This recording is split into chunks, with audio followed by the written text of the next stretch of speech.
This story is from one of my oldest books, the Brer Rabbit book by Enid Blyton. This one's for slightly older readers. There's not so many pictures, so you have to have really good listening. Okay. This story is made up of lots of little stories. So the story I'm going to read tonight is called Brer Rabbit's Pond. Okay, so this is Brer Rabbit here. He's very cheeky. Okay. At the back of Brer Rabbit's house was a round pond. Sometimes, when it got very dirty, with leaves falling into it, Brer Rabbit cleaned it out. One time he cleaned it out beautifully, and then he stood and sighed by the edge of his empty pond. If only the rain would come and fill it, he groaned. If the rain doesn't come, I'll have to fill my big watering can 50 times and carry it from the tap to the pond. Well, the rain didn't come. The sun shone out and the sky was as blue as forget-me-nots. Not a rain cloud was to be seen. It's no good, said Brer Rabbit at last. I'll have to fill the pond myself. So he picked up his big watering can and filled it at the tap by the side of his house.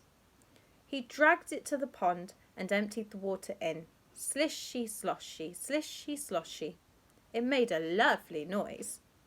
Brer Terrapin came by and looked over the wall when he heard the noise. My, he said to Brer Rabbit, that's a fine game you're having this morning.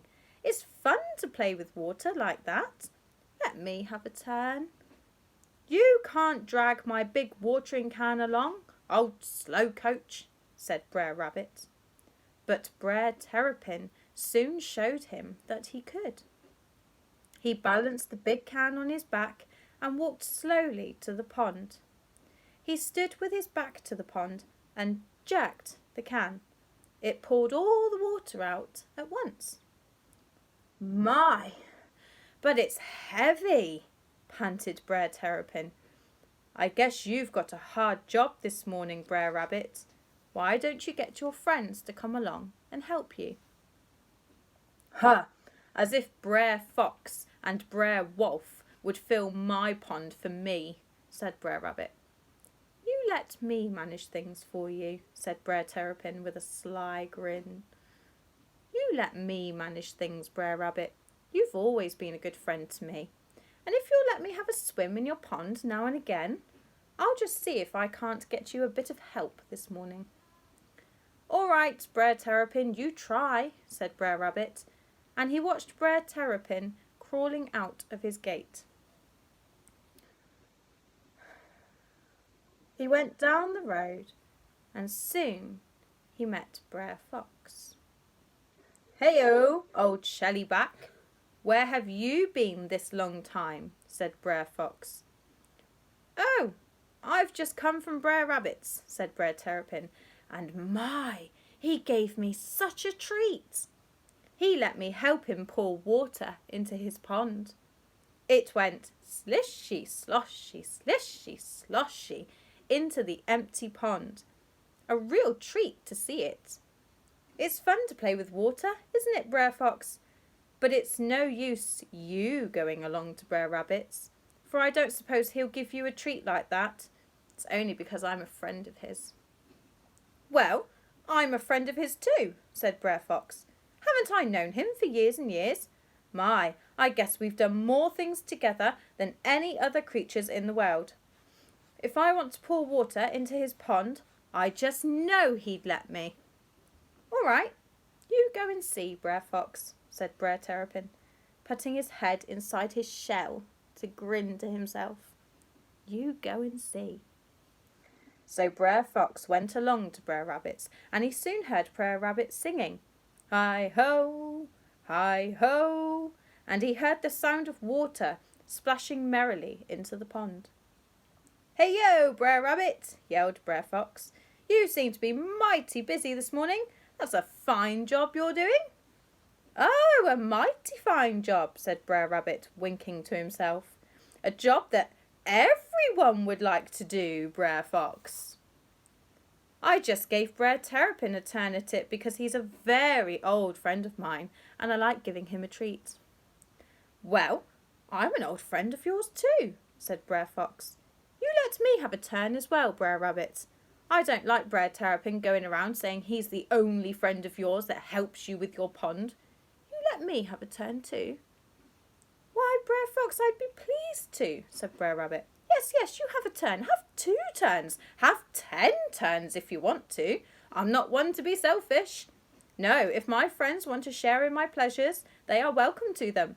You take the can, Brer Fox, and have a good time.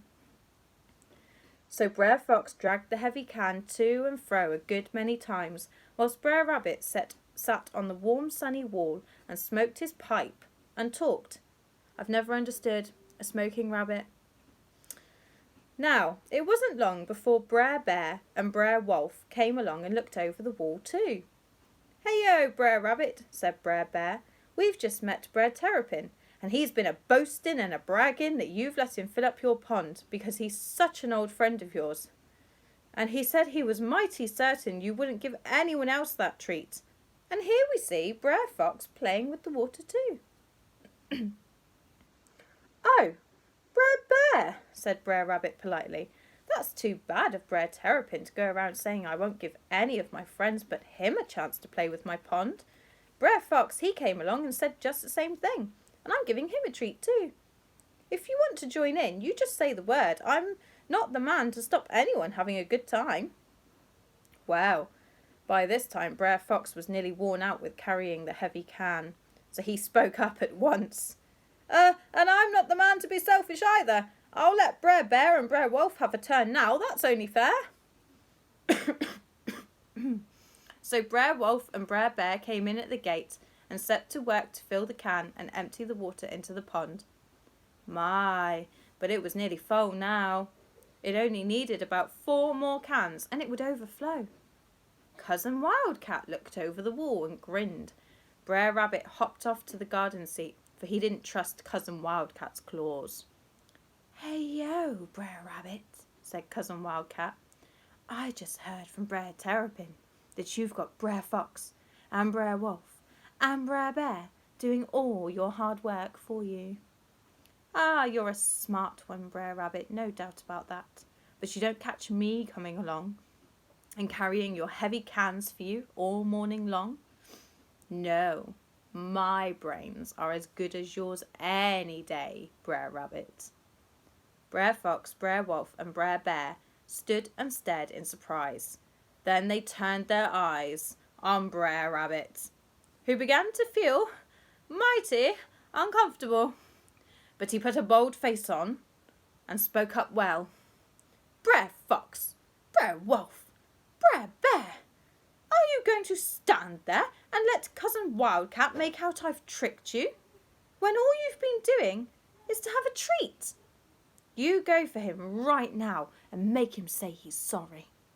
So Brer Fox, Brer Wolf and Brer Bear jumped over the wall and chased Cousin Wildcat right into the middle of the wood. He fled up a tree and laughed at them. "Go and ask Brer Terrapin," he cried. "Maybe you'll believe him." But when the 3 of them hunted for Brer Terrapin, he was nowhere to be found. He was having a fine swim in Brer Rabbit's nice full pond, and every now and again he would come up to the top and wink his eye at Brer Rabbit. Then down he'd go to the bottom. Kablinkety-blunk. The end. Hope you like that one. See you later.